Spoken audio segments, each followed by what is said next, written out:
Ego sum alpha et omega, qui est et qui ira. Grace to you from him who is and who was and who is to come. 7 seals, Lamb alone worthy, scroll in the right hand of him on the throne. Worthy is the Lamb, Worthy is the Lamb, slain from the foundation.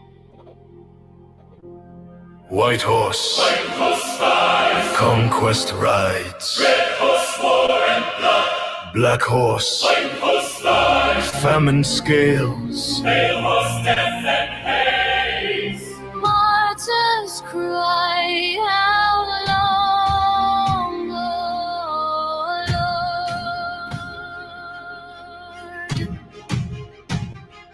Hail and fire, mountains fall, stars dark and locusts sting. Woe, woe, woe to earth's inhabitants, to witnesses, fire from light. woman clothed with sun, dragon red with 7 heads. War in heaven, Michael casts down. The beast from the sea, mark on the head. Babylon the Great, fallen, Kings weep, merchants wail, come out of her, my people. faithful and true, eyes like flame, Oh, robe dipped in blood, King of kings, armies of heaven. Follow on white horses. Beast and false prophets, lake of fire, Satan bound, 1,000 years, great white throne, books open, new heaven, new earth, no more tears, no more death.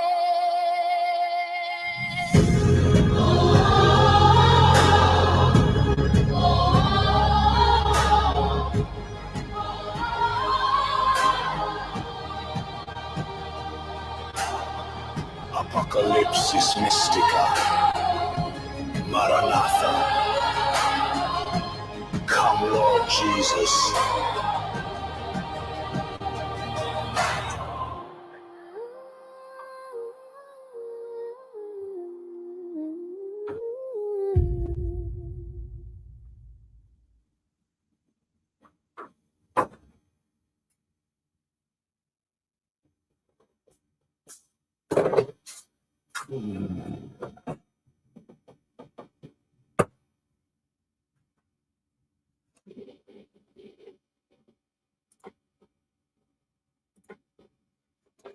Good morning.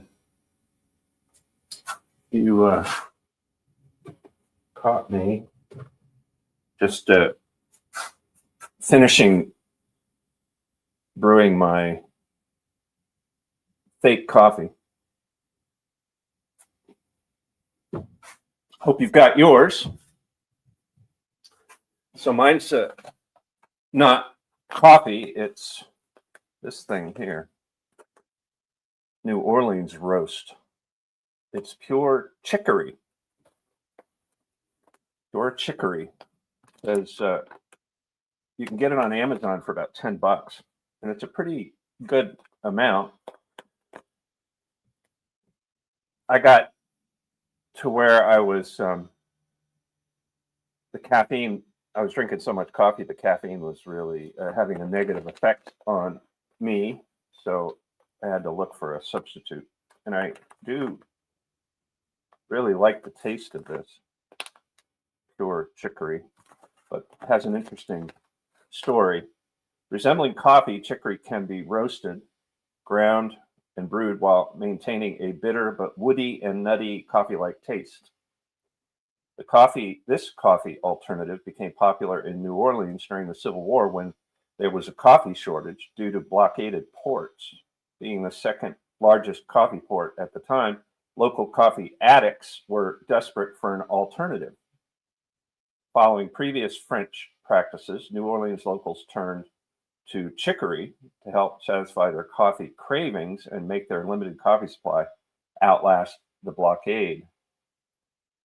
Because chicory is used variously, locals could drink it on its own or mix it in with their coffee as a flavor complement.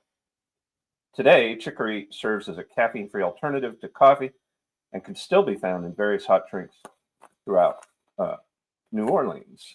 So that's one coffee substitute you can pick up on Amazon. Here's another one you could get. I don't think it's available on Amazon, but this one's local. This one's grown here in Maine at Spruce Bush Farm in Jefferson, Maine, not far from where I am. Certified organic. It's called. It's roasted barley, rye, and chicory. Beyond coffee. It's pretty good. This is my second bag. I prefer the taste of the straight chicory to this, but hey, it's all good. And I've gone back to drinking a little bit of caffeine, but not as much as I was before. It really was affecting my attitude in a negative way. So, again, good morning. That song that I opened with is on Tim Bodnar's channel. He goes by @TruthSlingerX on X. And I encourage you to check it out. There's a lot of songs that he's produced with the help. Maybe it's right to say AI produced it with the help of Tim instead of Tim produced it with the help of AI, but who knows? Anyway, AI was involved.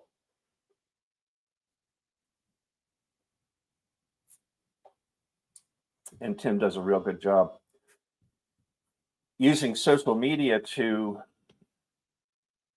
project into the virtual world and the real world his politics, his ideas for Maine, politically, with a very specific emphasis on local school boards and the fact that Maine's public schools are beyond woke. They pretend that they're loving and compassionate toward victims. And that's the principle that always gets thrown in your face if you object to their insane policies related to sex and gender, is that these school boards are on the side of good and peace and love, and anyone who objects to their policies hates victims of all kinds. So this narrative during this last election worked brilliantly. You'd think it wouldn't, given the amount of pushback and the fact that Donald Trump became president because he was so effective hanging the woke freaks around the neck of his political opposition. But the problem with Trump is he doesn't get it. He's not willing to go all the way in defining the real threat when it comes to the social issues. He lays claim to being pro-life.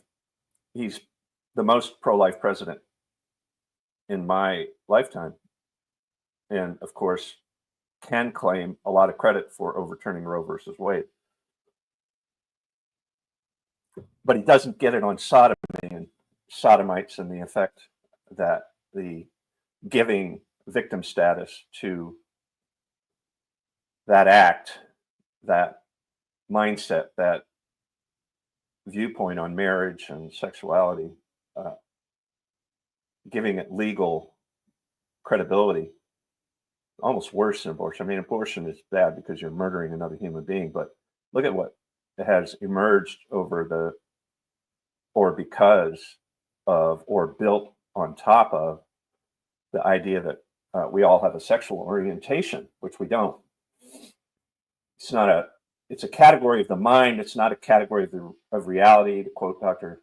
Jones, who's probably quoting or building upon a philosopher from somewhere with that idea. But sexual orientation is not a category of reality. It's a category of the mind. It's fabricated, and it's designed to engender confusion in your mind and in your attitudes and in your actions. And it's working brilliantly still.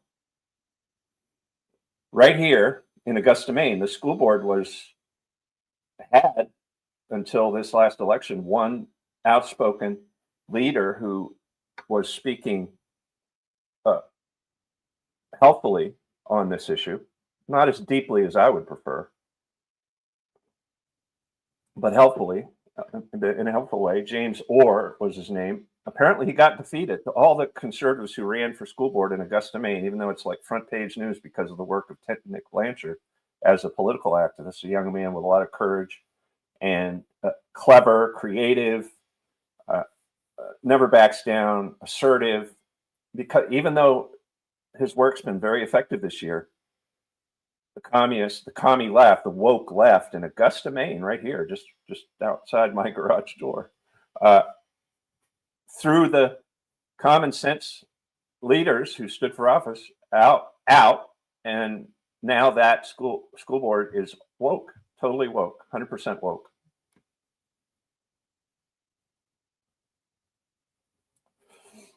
And the reason is because we're not having a meaningful public discussion about the role of religion in our lives, and in Maine, and in Augusta, our state capital.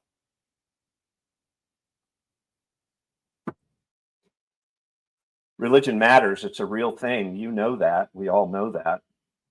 It doesn't work to try to build a civilization without maintaining a meaningful, deep, broad, full, real, at the very least, conversation among all parties, among all citizens, about who God is. You know, who is he? He exists, right? He exists. But see, we all pretend when it comes to politics that he doesn't exist. And this is why we're so confused. And this is why things are so weak. He does exist. God and the moral law, especially if you want to back away from the idea of God and just talk about the law and how it works and how it has to work, there has to be a morality in front, qualifying or describing the idea of law. There has to be. Or you get what we're living through right now. You get a situation where a society like Maine can no longer produce multi-generational families. Every family you know, and probably your family, it has divorce in it or is shattered in an increasing number of ways. It's shattered morally. Why? Well, that's because we have allowed Jewish billionaires to take over and define what's right and wrong when it comes to Americanism, when it comes to the Constitution, when it comes to the law. Murdering babies in the womb is a Jewish sacrament. The obliteration of civil marriage for the goy, in other words, the non-Jews, is a sacrament, a Jewish sacrament. It's not a Christian sacrament. Christianity is not does not support in any way the murder of babies in the womb or the obliteration of marriage and the encouragement in law of fornication, adultery, pornography. These are all Jewish sacraments. And they put their money where their convictions are, where their Talmudic convictions are. And we've allowed that to happen here in Maine in a big way. And we've allowed it to happen without talking about it. I'm the best friend to Jews in Maine. I'm their best friend. I don't want them to be persecuted. I don't want them to be violently attacked. I don't want their cemeteries to be desecrated or their synagogues to be burned down. I want them to be able to be citizens in Maine. Maybe. Maybe on a conditional basis. I mean, the best Europe could do when they were dealing with this issue, and European countries, all the European countries dealt with it. And one of the ways they dealt with it is they wouldn't allow Jews to become citizens, full citizens. They would allow them to live among them, but they wouldn't let them be citizens because they're not capable of representing all the people, especially in a Christian country. And the European nations after Rome became Christian countries over centuries. They didn't become Jewish countries. They became Christian countries. And then there was a split, of course, in Christendom called what the Catholics call the Protestant Revolt and what the Protestants call the Reformation. And we're 500 years down the road on that. And we've got 40,000 Protestant denominations on one side of the divide called Protestantism. And then on the other side of the divide, we still have a pope, right? We still have a kind of king. Christ is king, right? We still have a monarchy in place. We have a hierarchy in place in the Roman Catholic Church. We still have that today. So one of the big reasons that I entered into the church in Easter of 2020 is because this isn't going to be fixed without Christianity finding its voice. And I don't see any path to Christianity finding its voice if it throws out the idea of authority, responsibility, hierarchy, leadership. And on the Protestant side, there's no capacity for any kind of unified leadership to emerge because look at where it is. Like I said, 40,000 denominations. The minute you get butthurt in a Protestant church, you abandon it and you go down the road and you throw out a shingle and you open a new church. And that's why most people in Maine have abandoned church entirely. We've got one of the lowest percentages of people who attend church in the whole country in Maine. And this is why.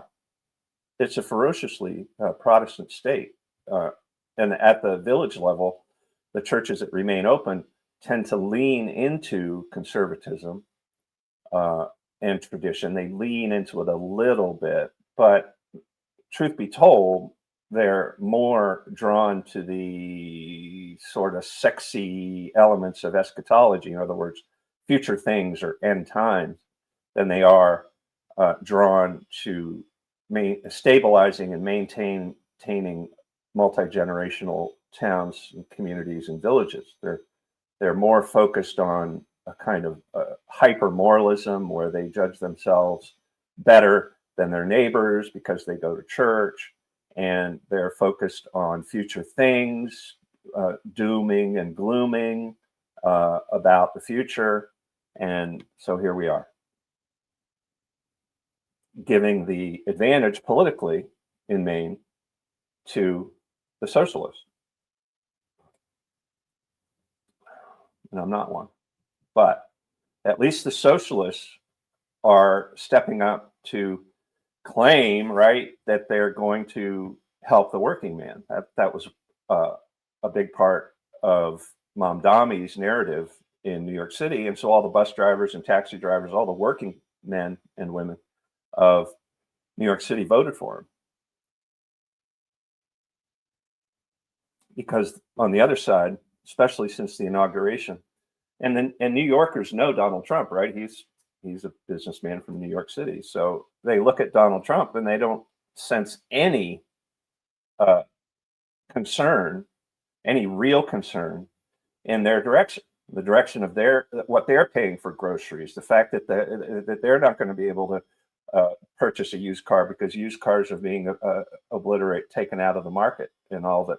In fact, everywhere you turn, it looks like both sides are following the Klaus Schwab playbook and strategy since 2020, and they want us to live in their digital dystopia that they control from the top, that the super wealthy, the engineers, the guys and gals who are smarter than you and me, they control everything using your smartphone and using the law, using politics, using the government. They control everything and everybody all the time.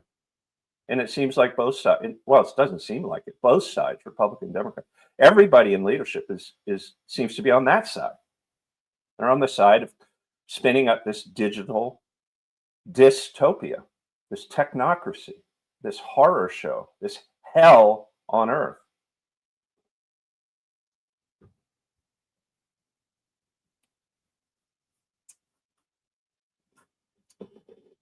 To prove my point, well, let me just show you this real quick. So yesterday, I posted the title of my series that I wrote beginning in 2019, and you can read it. It's at michaelheath.org, entitled "Faggots or Maggots."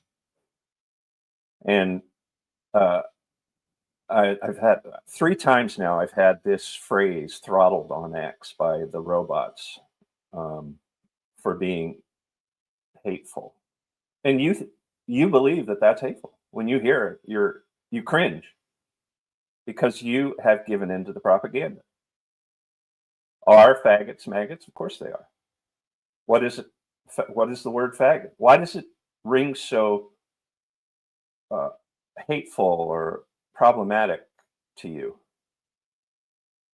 Because you've been conditioned, you've been propagandized, you've been programmed by the schools, by the culture, by the politics, by Donald Trump, by Joe Biden, by Gavin Newsom, by Pete Buttigieg.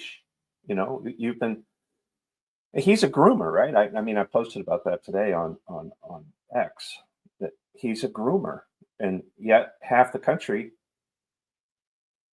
supports the guy. Still, it's crazy. It's insane. We're insane. We are all clowns, part of this show now. We've been reduced to this inability to think real thoughts about real things. So anyway, throttled again. I'm totally throttled on X. Shadow banned. My account grew to 1,000, and it hovers at 1,050 now, and it's not allowed to grow anymore. And I'm sure that nobody sees my posts. I guess there's a way to tag people, and then it'll show up in your notifications. And some of my friends do that. I've tried it a little bit, but I haven't gone to using that mechanism on X. But if you want to see what I say at X, you're just going to have to do a little hard work. I guess you're going to have to go there and go to my account. And if you do that, you can see it. And this is the path forward for all of us, especially for our young people. You're going to have to do a little bit of work. Nothing's going to be convenient, especially if it's digital. You're going to have to go a little bit the extra mile. If you want to be part of the solution, you're going to have to walk away from convenience, and you're going to have to walk toward working. You have to walk toward creating. You have to walk toward learning new skills, especially new digital skills, if you want to be part of the solution. Otherwise, you're just going to slouch into the Gomorrah that is emerging, and that the entire oligarchy class, it appears, of at least the West, if not the entire world, is building for you, controlled by central bank digital currencies, by central banks, and provided with continuous entertainment through politics to keep us, just like a sports game, like a football game or a basketball game, to keep us on one team or the other, and being loyal and waving the flag and cheering, and all for one team or the other team. Always two sides to everything. Two sides to everything. This is the world that they have created, and that they are planning to put onto steroids if we let them. If humanity allows them to build that infrastructure using digital means, using the internet, using your smartphone and your browser, and et cetera, et cetera, et cetera. If we allow that to happen, it's going to happen. They've announced that they're going to do it. I don't want to be gloom and doom this Saturday. It's not. I'm never wanting to be gloom and doom. I'm just wanting to talk about the facts, and I've done that. Tried to do that my whole life. I have done it to the best of my ability. Am I perfect? Do I know everything? No human being knows everything.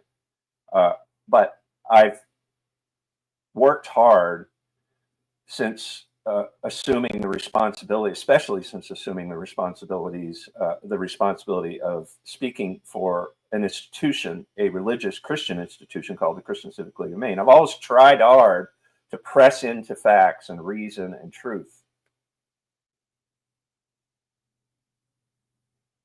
which is why I started listening to this guy. And I want to just start listening through a podcast he did last night live while he was traveling. His tech guy, Mike Pajakis, produced it from the home office in Indiana. And where Notre Dame is and St. Mary's in that city. Can't remember the name. It's Pete Buttigieg's hometown. He was mayor there. And in fact, Pete Buttigieg grew up just 2 or 3 houses down from this, let's see if I can get it up here, from this guy's home. Got 5 kids, a bunch of grandkids. He's in his late 70s. I brought him to Maine. Paul Medora and I brought him to Maine this spring, to Vassalboro, Maine, and he riffed on a book he wrote just before he wrote The Jewish Revolutionary Spirit, entitled Libido Dominandi. It was a great event. Unfortunately, we drew mostly from southern New England, not from Maine. Our goal in the beginning was to make this a Maine event. We failed in that, Paul and I did, because we were weak. We didn't, from the beginning, make it super public online. We tried to kind of tamp it down a little bit for fear of being canceled, which of course we were canceled. Our venue was canceled just 10 days or so before the event went off. We're still able, thanks to the grace of God, to pull off the event. We had to move it at the last minute. The man who got it canceled, got the pub to cancel us, is Michael Hine, who is working hard to destroy the effective online activists community. He's working overtime to do that, and I am haven't come to a solid conclusion as to what his motive is there, but many believe that he's a communist or a socialist. He's actually an enemy of tradition, history, and an enemy of Maine. Maybe they're right. I don't know, but I know. So we did this event in the spring. It went really well, but I wish more Maine people had been there. So, as I said, he produced this podcast last night. By the way, you can comment or ask a question if you're watching on X or on YouTube, and I'll see the comment. So I encourage you to do that. I also encourage you to go to michaelheath.tv and you can grab the link there and share it. It's not censorable there, and it can be shared anywhere. So I appreciate you watching. So blessed to have you this morning and this Saturday, November 8th of 2025. We're going to watch Dr. E. Michael Jones reflect on what happened in New York City with Mamdani's victory. So.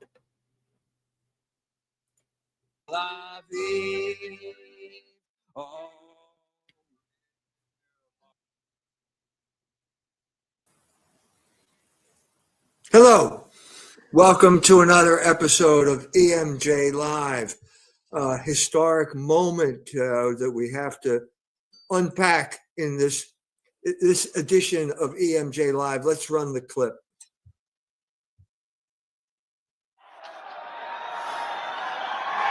Thank you, my friends.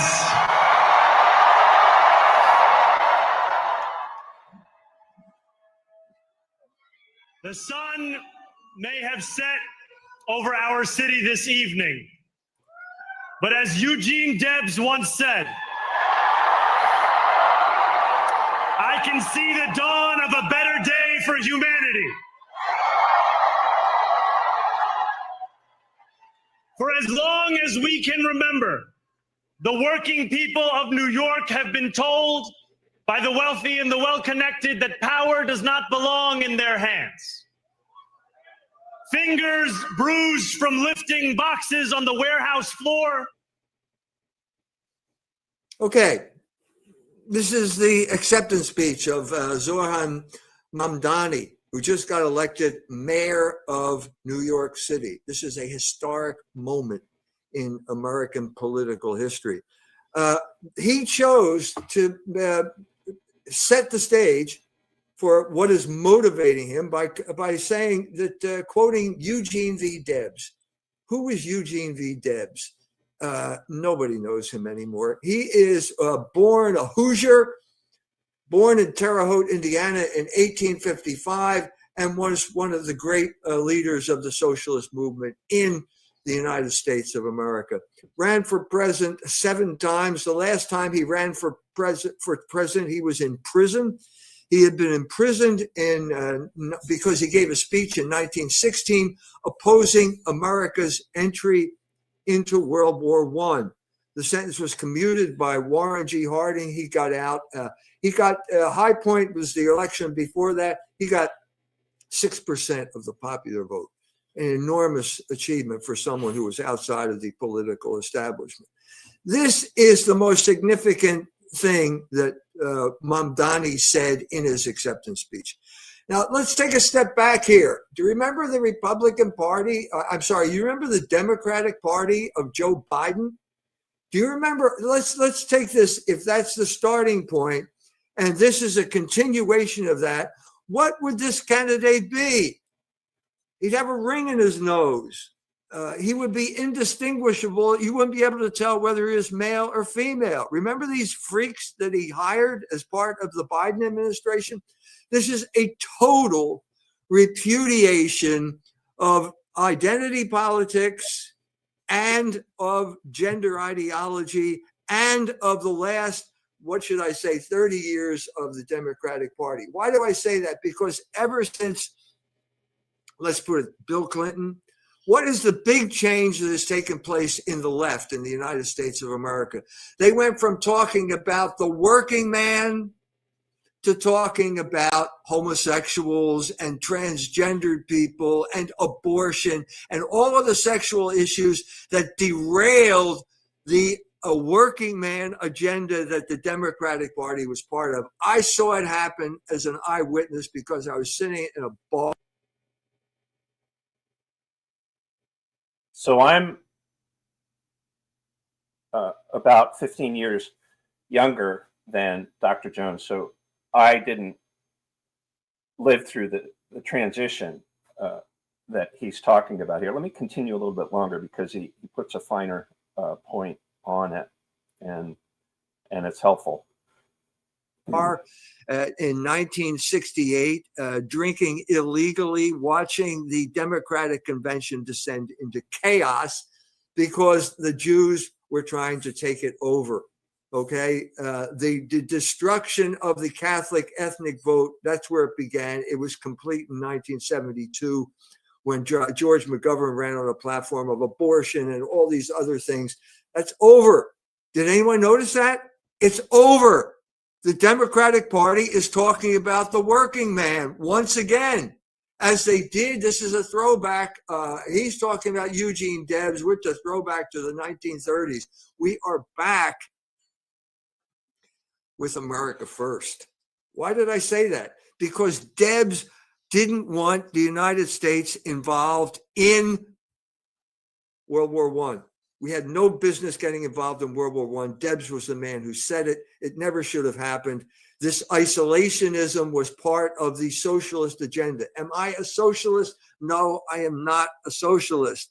I am a realist, okay? And I'm a realist who understands that this is a historic realignment of the Democratic Party. They failed. If there were ever a colossal failure of the Democratic Party, it was when Donald Trump got elected. They were so out of touch with the freak show that the Biden administration became that they had to realign themselves. So what's significant about him? He's an immigrant. He's got the conservative attitude of all immigrants who come here. Maybe there's one exception. I understand there's one exception. Immigrants are conservatives in general. They come to a new country.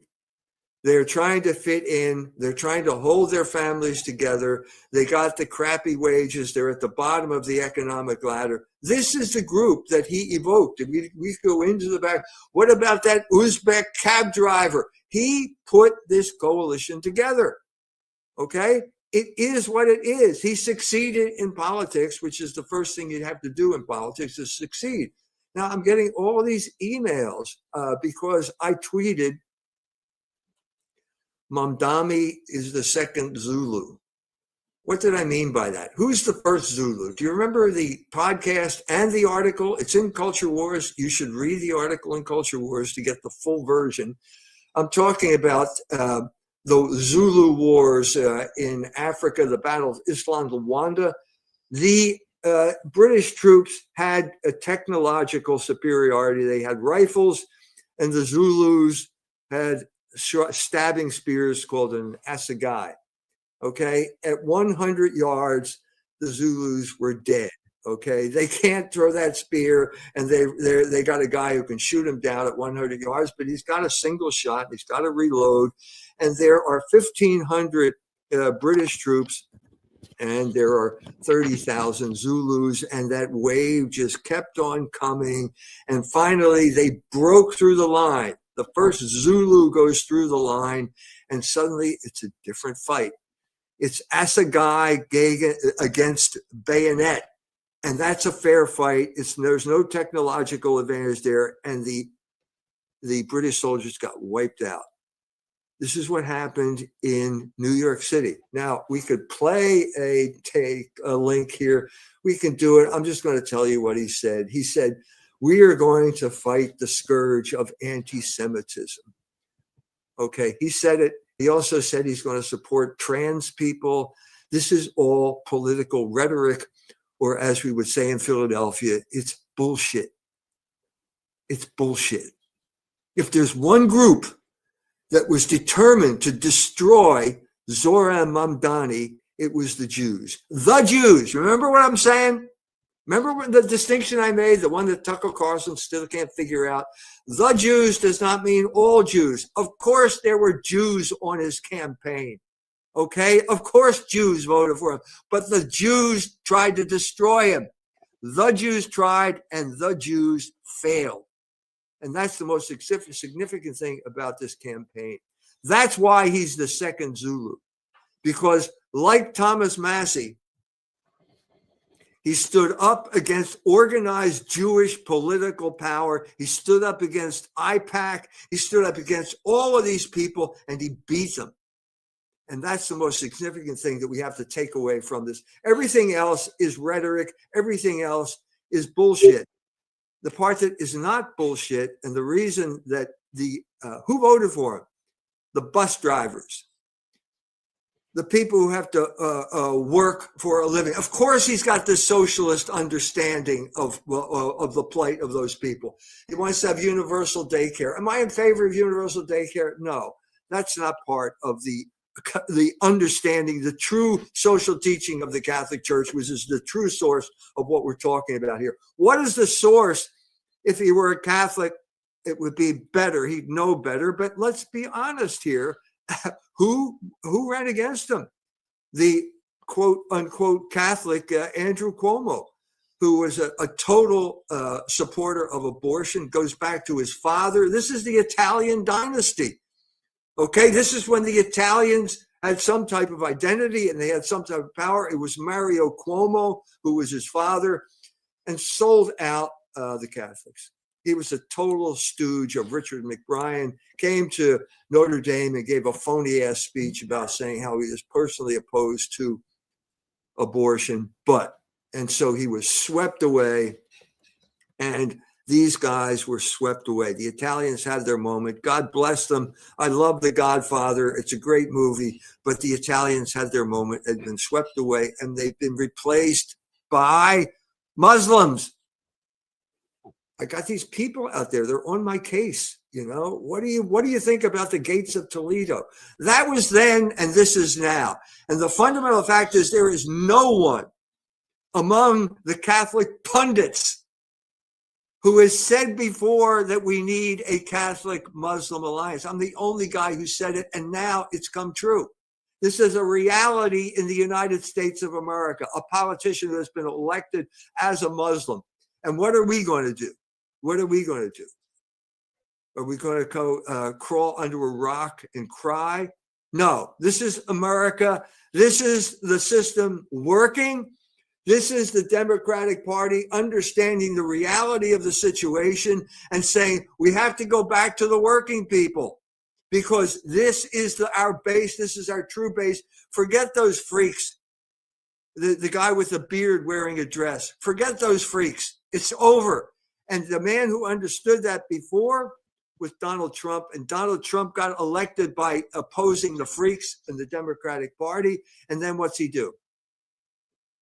He makes the world safe for Jewish billionaires in New York City. And that's the man who got Zoran Mamdani elected, because nothing stands still here. And the zeitgeist, that train pulled into the station and it left. Okay. And who's standing? Taylor Marshall, by the way, is standing on the platform after the train left. Who was talking about this before? I was saying the Muslims and the Catholics have to come together because we have a common enemy. The common enemy is, once again, for those who are categorically challenged, the Jews. The same people that opposed Mamdani, the same people. Jonathan Greenblatt is screaming he's going to have a monitor Mamdani and blah. No, you lost. You lost badly. You really lost in this election. He's the second Zulu. Now they've opened a front in the Democratic Party, and it all happened while Jonathan Greenblatt was head of the ADL and linked the ADL at the hip with the Democratic Party at the very moment that the Democratic Party turned on the Jews. That's where we stand right now. This is a historic moment, and there's no point in bitching and moaning or crying in your beer or talking about the gates of Toledo or anything like that. This is reality. This is the moment where we have to forge this alliance because we have this common enemy. That's my rant. Let's hear what you have to say. So there you go. He goes on. I'll be sure to link this in the show notes at michaelheath.tv, link to the Rumble, the full Rumble thing. So after his rant, he takes questions from his audience on Telegram, and then he also takes written questions from a variety of platforms. And the podcast goes on to explore in greater depth the points that he just made in his rant. So thanks for watching that long clip of him, but he can explain it so much better than I can because he literally wrote the book. So this is the book. It's in a single volume, but look at how small the print is.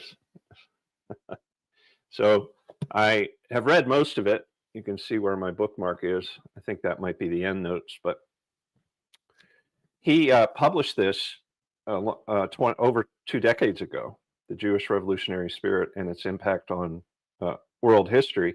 And the book is full of facts from Western history, mostly Europe, of course, because that's most of Western history going back to the time of Christ. It's filled with the results of the research he did into Jewish sources and and historical sources about the experience of Christianity, with the Jews going back to the time of Christ.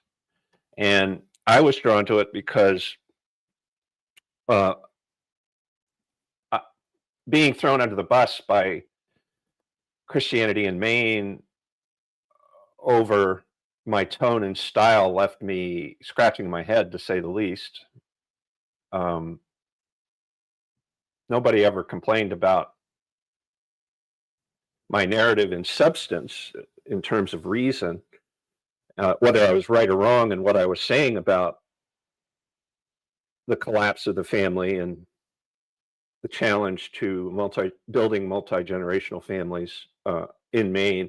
Nobody attacked me using logic, really, at least not. Well, I never think everybody always pivoted when I came around to. They changed the subject, and then eventually they just made me the issue. They attacked me, and then what they decided to do was attack my tone and style. And when that transitioned about 5 or 6 years before I left, mostly because I lost, right? I was a leader in 2005 who finally lost. We won 2 statewide races, but then I lost. Like Dr. Jones said, politics is about winning. If you're in politics, it's about winning. You got to win. And so we were winning. Christian Civic League of Maine was winning, and then we lost, and someone had to rightfully, politically, be blamed, and that was me. It happened on my watch. We lost. Probably, had I known this at the time about politics at a deeper level than I knew it then, I probably should have resigned 5 or 6 years before I resigned.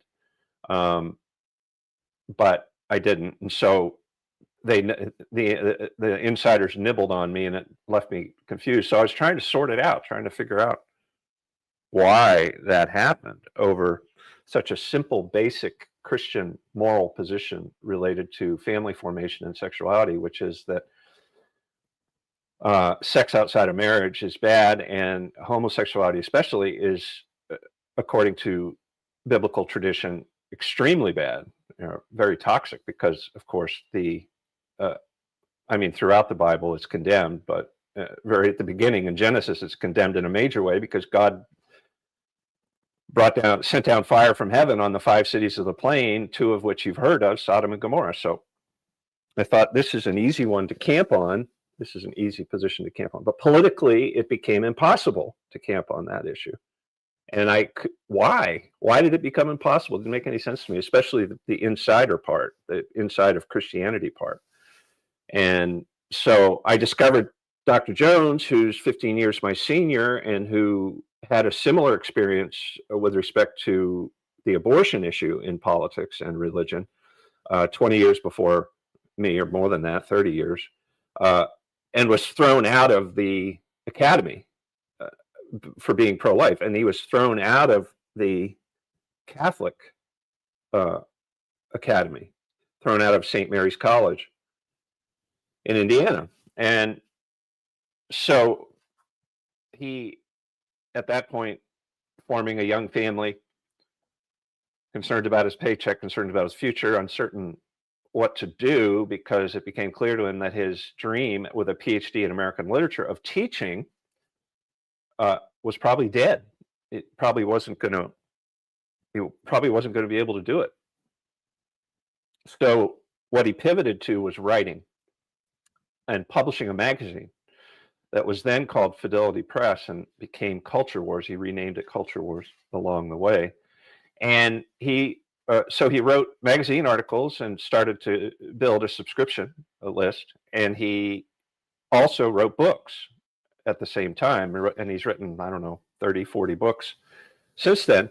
And this particular book, The Jewish Revolutionary Spirit, is the one that drew the most fire, as you can imagine, to the point where his Amazon account, which was profitable and successful and had no strikes against it or any problem. In fact, the reviews of this book and other books were deep and broad and thoughtful. So it was a channel for Culture Wars or Fidelity Press. I don't know what it was named, but it was a intellectually serious, meaningful Amazon book channel, without warning, without appeal, without anything. Bezos deleted his Amazon book account. So if you want to figure out who your enemy is, it's very easy. You realize who it is you can't talk about, and that's your enemy, especially in this digital information age, especially now. Your enemy, the enemy of your soul, the enemy of your nation, the enemy of your state, the enemy of your family, the source of all this destruction that you're dealing with in your life is this Jewish Talmudic layer that hides at the highest levels of our society, our culture, our religion, and our civilization. This is the source of all of this trauma that you are dealing with right here in Maine, is our inability to talk about this. And if we don't start talking about it, it's going to keep getting worse, and it could lead to the obliteration of the United States of America and of Maine. You think it happens in history? Empires don't just collapse and fall and lose their hegemony. Empires sometimes, like Greece and Rome and so many others, are obliterated. They cease to exist. Look at all the civilizations that existed in North and South America that we know absolutely nothing about, but we get hints from the stonework that's left behind in the jungles. And the evidence suggests that these were sophisticated, successful civilizations and empires, and we know nothing about them today. You think it can't happen in North America, within the borders of the United States of America? Of course it can. Of course it can. And this is what does it. The willful destruction of the political mechanisms that enable a culture, a society, a civilization to be religious. And, so we kind of started that way because the English here in America, because by 1620, when the Pilgrims arrived on the coast of what's now Massachusetts, 100 years had passed since King Henry VIII had established himself as the religious leader as well as the civil leader of England, and that caused England to descend into revolution and just fractiousness when it came to religion, with all sorts of different splinter groups claiming biblical authority for their ideas. And that led to the very first, in the mid 1600s, regicide of a king So they beheaded a Stuart king, mid 1600s. And so that was just 20, 30 years after the Pilgrims arrived here. And I learned when I was a park ranger that when that regicide happened and England's royal charters and England's monarchical system of property rights was destroyed by Oliver Cromwell and replaced by this parliamentary, exclusively parliamentary form of government, everything here in Maine collapsed. There was a very successful fishery on Richmond Island, just off the coast of Portland, and it collapsed. And the reason it collapsed is because who owned the island, the successful fishery, was thrown into question when the king's head was taken off. And so that whole infant civilization, European civilization there on Richmond Island and on the coast of Maine, just to the east of Portland, collapsed. And it took decades for it to come back in any shape or form, for that civilization to form up again. So, wow, deep down a rabbit hole on that one. So, Dr. E. Michael Jones. So I'm going to put the link to the podcast in the show notes at michaelheath.tv. I encourage you to go and watch the whole podcast. If you hate me for this, if you think I'm a anti-Semite or some other thing, then I especially encourage you to watch the rest of it. And what would be even more helpful to you and to the people of Maine is if you took time to read a book. Now, it's available, it's expensive, but it's available online at fidelitypress.org, and it's now been published in 3 volumes. So you want to become part of the solution here in Maine. It's going to take years. Stop scrolling, as Dr. Jones often says, and take time to read a book. I want to share this very short 2-minute video, which confirms and affirms Dr. Jones's insight from the Mamdani result in New York City about the Democrats pivoting away from the freak show to concern for the working man and working families in America. And I'll make a prediction. If they double and triple and quadruple down on this, the Democrats, between now and the midterms next year, they could win.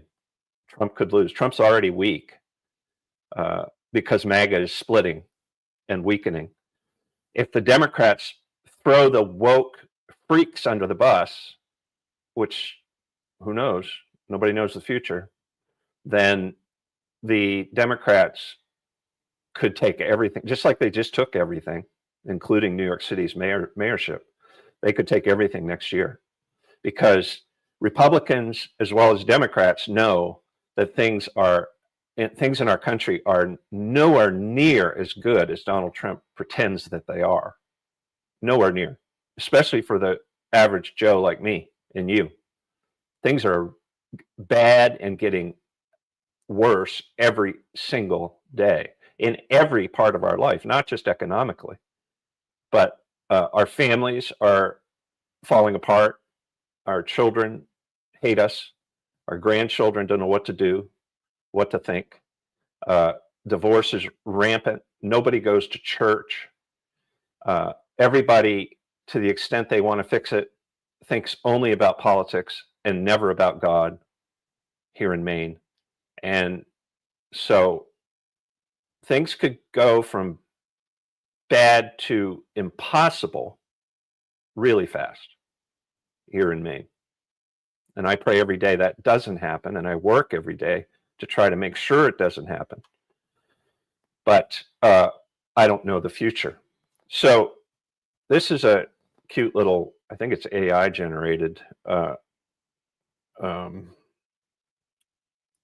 video. Like I say, only 2 minutes long is it going to work here?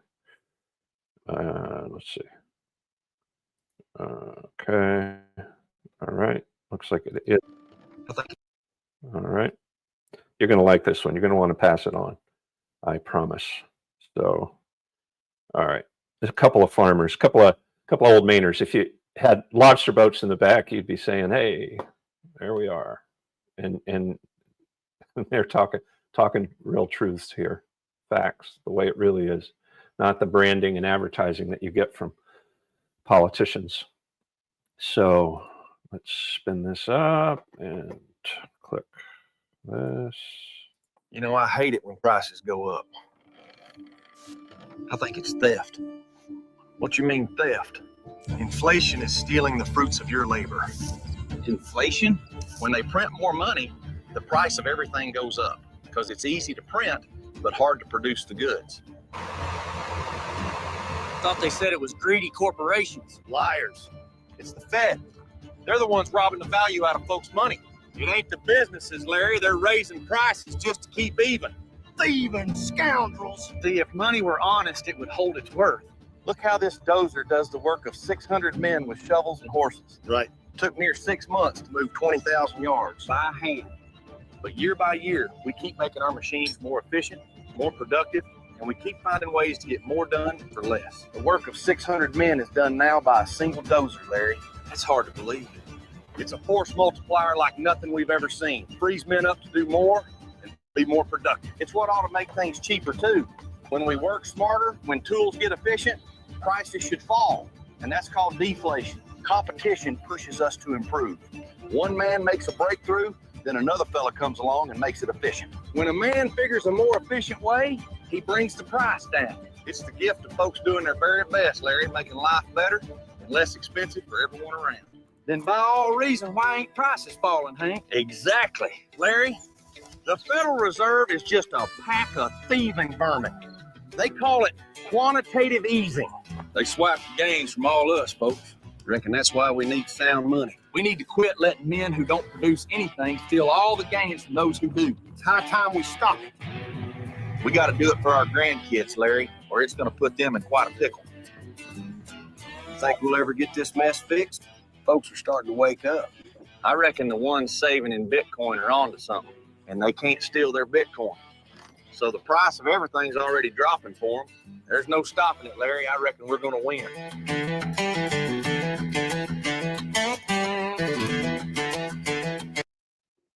Okay, so if you're a cryptocurrency hater, just forget. Don't think about the conclusion being Bitcoin. But I encourage you to think about the argument that the video makes about quantitative easing and debasement of the dollar and the loss of value in your dollars that are in your bank accounts. You need to think about that and set Bitcoin aside for the moment if you have to.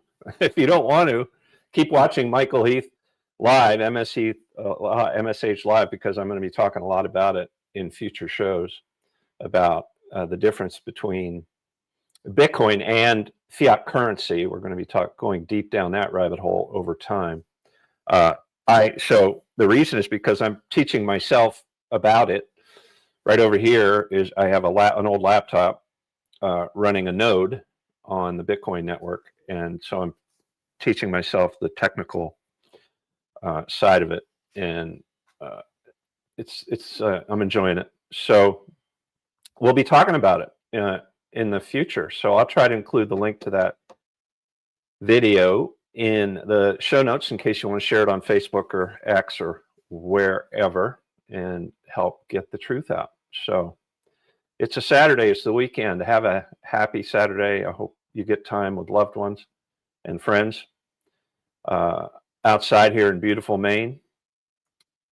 Not sure what I'm going to do yet. My wife's still sleeping. So catch up with her as soon as she's up and about. So